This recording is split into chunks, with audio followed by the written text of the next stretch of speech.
name is Rizedon. I'm Maria Farima Di Perini. I'm Shalice Piliaca. I'm Rica G. Franza. And I'm Stephanie D. Arancio. And today we're gonna do our performance task in GCW about cultural exchange and globalization. Come with us as we try Korean food here at the Lisay City Park. Yay!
Country is South Korea, and we have here Egg roll.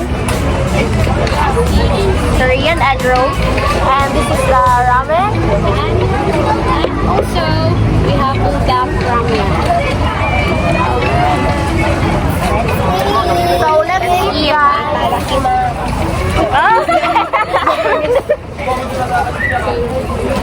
Ano naman eh? Mag-pork food. Egg roll. So by the way guys, this is the first time we eat Japanese. Japanese? Korean! Korean I mean guys, sari-sari store. Korean sari-sari store. Hey, No choice to Try sa nila mo ang chopstick. Kung di mo paak, ako mo paak. Hindi na po ano eh. Oo, di rin ako mag-try na. ay tuluan ta mo guys sa pag-use sa chopstick. First, yan ay butan na siya diha. Duha. Hindi siya gani. Ikat. Sige. Ano daw? Tutorial. Ay, wait, sorry. 101. Wait sa ayos ako tayo bili ha. Okay, go. Okay, Ay, kaday. Dito na po. Ay, yun sa pala di. Ako guys, balik guys, replay. Ano? Suka lang. Bola-bola.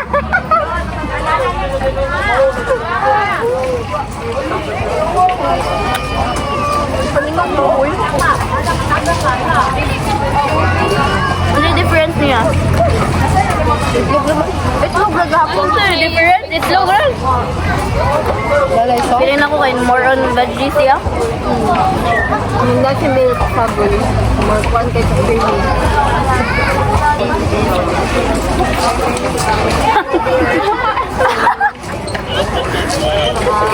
Okay. Sunod guys, we try the samyang. Samyang. Oh, try na to guys sa Takalibon guys. Ano tayo? Ano to? Uban na ako. Na-exit mo na yun. Hoy, vlog ba rin to?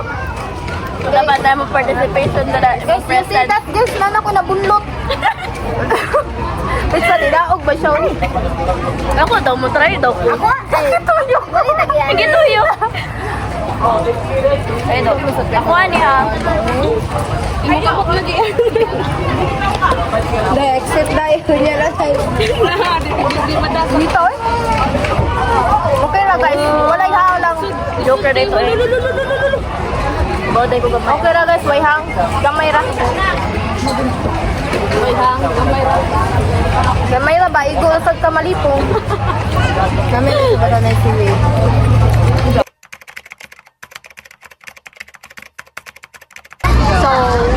So now guys, let's have a little bit Q&A. So, first,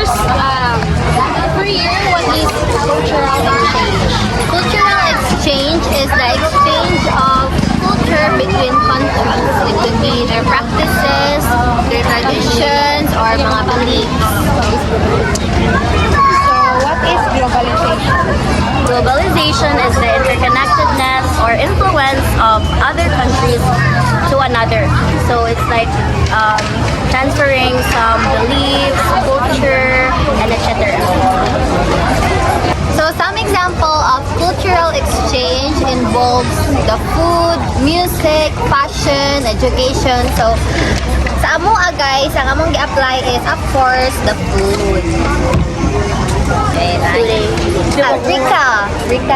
So Rika, what is the positive effects of cultural exchange and globalization? So, the positive effects, we're adapting their cultures, also their foods, and many more. Mag-try taglambi nga food, guys. Yes. Able to try different kanang flavors. Na nice experience. Although gasto. Mahal. Sure. Mahal. For the next question, sige naman, sir. Okay, what are the challenges sa globalization?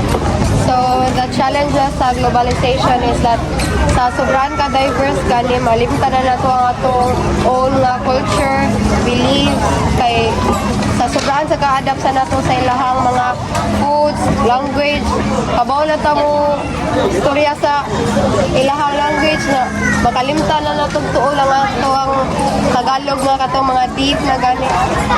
Kay uban karon guys, mga bagong tubo nga mas known pa silang English kaysa sa Bisaya. Diba mo Bisaya ang mga kids. Oh, kabantay mo guys, mga bata guys, English na ka. I'm Peppa Pig! Guys. What? Naalan niyo mo guys, what ka ba yung good luck? Sorry! So Riza, Yes. can you share to us how globalization or cultural exchange is visible in your life? Labi na sa imong pag-eskwela. So for me guys is naka-help you siya sa ako kuan kay na-build akong knowledge and na kuan akong kuan na diverse ako mga perspective. Labi na kanang kuan guys kanang sa klase kay karon kay na may mga daghan na academic papers so mas naka-help siya na ko kay mas nahimo siyang accessible na lang nako and easier na siya para nako. Yes, very convenient. Kay In daghan terms na na sa mga academic knowledge guys. all around the world. Yes. Oh guys, daday life update guys. I-added ako day achievement da. Kaya tutorial ganyan guys, kaya karoon na dayon. Awa ka ba ko buti dito ka ba sa chopstick tawa na. Remix ni guys. Hybrid nga kuan. Diverse gid na-adapt na ko day. Nanay nanaon man sila. Our vlogs ends here. So it's really important guys to appreciate other culture kay daghan ka na sila contribution nato. Ang atong world is continually growing because of that diverse culture and by understanding that makaibaw ta kung anong ingon ana ilang mga practices and ato sila i-respect.